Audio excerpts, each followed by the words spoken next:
against Colorado. Well, the Avs are really loaded up on one line. That's a given when you're playing Necas, who, of course, Edmonton loved back in that 2017 draft, but they weren't getting him at 22. Necas was gone at 12 to Carolina that year.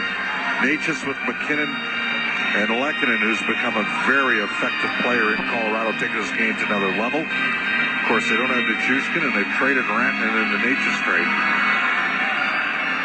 Faceoff barely touched him. Half second hook, and you're in the box.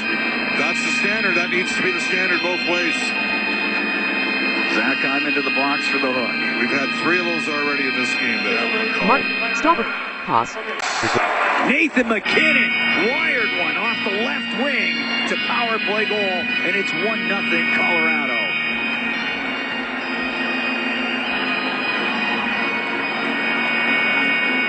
Well, he's kind of had the orders. The right wing, through and out to center ice. He'll assist on that goal by Draisaitl. Middlestat with Nugent Hopkins on him.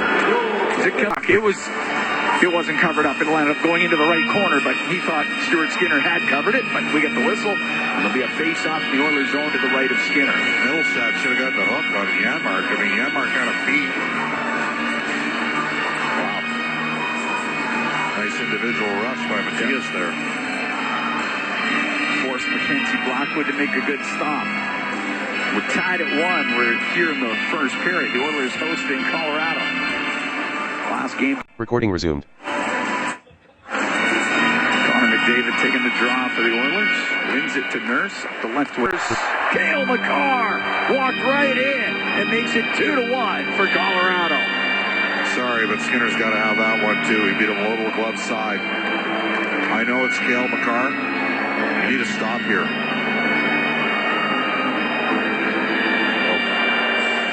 To get it back to the point, that's going to come to Kelly on the left side. To O'Connor, now to Kiviranta, to Kelly. Recording resumed.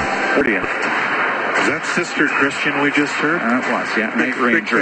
Night Ranger is the band, but yes. That was one of my 3 years of grade 12 when that came out. That's the thing. If at first you don't succeed, try again. Face off to the pass from McKinnon. He goes stick side on Skinner, and it's 3-2 for Colorado. Gotta manage the puck better. Talked about it all game. They just get murdered. Period comes to an end. 3-2 Colorado. 3 times 0 hours, 2 minutes 44. After a very eventful 20 minutes. Oilers got to play a lot better. They need Stuart Skinner to settle down a goal. Edmonton's got to manage the puck better, and they're going to need a stop or two here as well. There's going to be opportunities going the other way, and give Colorado credit. McKinnon's been on it. I mean, he had the presence of mind to shoot it on the power play early, set up Makar for beauty, and then set up Lehkonen for beauty. Draisaitl with his 39th. I have a feeling the offense isn't done. We saw the Oilers fall behind to Colorado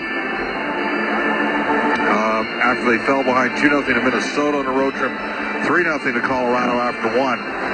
See if the Oilers can rally tonight, but some very disturbing aspects to Edmonton's game that they knew was coming, and they should have done a better job handling. A piece of them, and Corey Perry getting in there to Parker Kelly. Oilers need more of it. So second power play of the game for Colorado, and the Oilers are going to have to battle. I mean, there's a lot of skill. Colorado hasn't been quite as good as they've been in the past in the power play, and they get a lot of power play opportunities. For 5 consecutive years, they drew the most calls in the league camp, and part of it is because the speed that they have. Blackwood covered it, and Edmonton is going on the power play. They're down by 1. We're 3:38 into the second period. It came up on Kapanen. That's going to be at least 2 and possibly 4. Variety. Michael Markovic and Makar goes right up under the bar on the glove side of Pickard. It's a shorthanded goal, and it's 4-2 for Colorado. Well, that is not going to inspire. The time of the goal. Flip the puck into the Edmonton zone. In fact, Ekholm picks up there as well. No.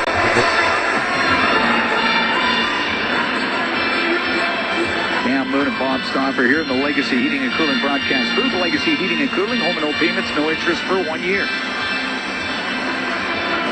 Oilers have 5 straight on the road after the break. And tough opponents. Philadelphia, Washington, Tampa, Florida, and Carolina, yeah? That's a gauntlet. Aegis is going in the box. Emerson.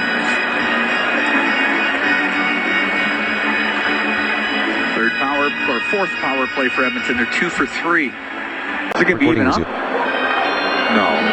way. Oh, you're right. It is. Yeah. I think Parson grabbed Bouchard's stick. I think they're both going.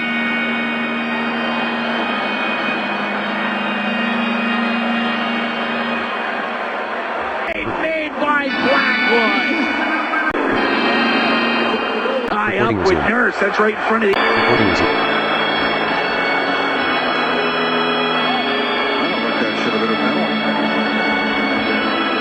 I mean, that's far less egregious than some of the other activity we've seen here in this period. Stages of the second period. Cam, we got ourselves a hockey game. Huge kill, first 48 seconds in period 3 for Edmonton, but they battle back again after having a 2-goal deficit. It was 4-2 at one point for Colorado in the second period, but goals by Corey Perry and Leon Draisaitl get up to even terms. Perry's got a pair, so does Draisaitl, so does Cale Makar.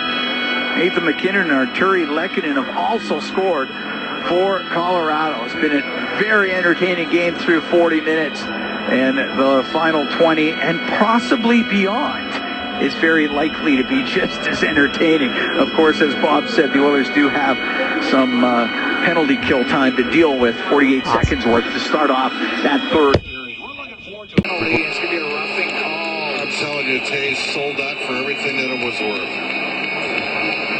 Taves dumped it in, and Garrett Rank, the backside official, made the call. Bouchard.